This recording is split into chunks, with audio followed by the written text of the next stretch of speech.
പണമില്ല, അതുകൊണ്ട് സ്വപ്നവും വേണ്ടേ? പണമില്ലേ എങ്കിലും നമുക്ക് തുടങ്ങാമെന്നേ.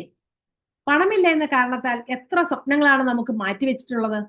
ഒന്ന് ചിന്തിച്ചു നോക്കൂ. നമ്മുടെ സ്വപ്നങ്ങളുടെ ലിസ്റ്റ് എടുത്താല് എനിക്ക് ഒരുപാട് മെസ്സേജുകൾ വരാറുണ്ട്. എനിക്ക് ബിസിനസ് തുടങ്ങണം, പക്ഷെ എന്റെ കയ്യിൽ വലിയ പണമില്ല. ഞാൻ അവരോട് പറയുന്ന ഒരേ ഒരു കാര്യമേ ഉള്ളൂ: വലിയ പണം കൊണ്ടല്ല, ചെറിയ തുടക്കം കൊണ്ടാണ് പല യാത്രകളും തുടങ്ങിയിട്ടുള്ളത്. ഒരു പ്രൊഡക്റ്റ് തിരഞ്ഞെടുക്കുക, ആദ്യം ചെറിയ തോതിൽ ഉണ്ടാക്കുക, ആദ്യ കസ്റ്റമറെ കണ്ടെത്തുക, അവിടെ നിന്ന് പതുക്കെ വളരുക. എല്ലാം ഒരേ ദിവസം നേടണമെന്ന് ചിന്തിക്കരുത്. ഓരോ ചുവടും നിങ്ങളെ മുന്നോട്ട് കൊണ്ടുപോകും. നിങ്ങൾക്കും കിച്ചൺ സ്കിൽസ് ഉപയോഗിച്ച് മുമ്പോട്ട് പോകാൻ പഠിക്കണമെങ്കിൽ എൻ്റെ വാട്സപ്പ് കമ്മ്യൂണിറ്റിയിൽ ഇന്ന് തരിക. വാട്സപ്പ് കമ്മ്യൂണിറ്റിയുടെ ലിങ്ക് താഴെ ഡിസ്ക്രിപ്ഷനിൽ കൊടുത്തിട്ടുണ്ട്. നിങ്ങൾ ചെയ്യേണ്ടത് ഇന്നൊരു തീരുമാനം എടുക്കുക. ഒരു ദിവസം തുടങ്ങാം എന്നതിന് പകരം ഇന്ന് പഠിക്കാൻ തുടങ്ങാം, വാട്സപ്പ് കമ്മ്യൂണിറ്റിയിൽ ചേരാം എന്നൊരു തീരുമാനം എടുത്താൽ നിങ്ങൾ വിജയിച്ചു.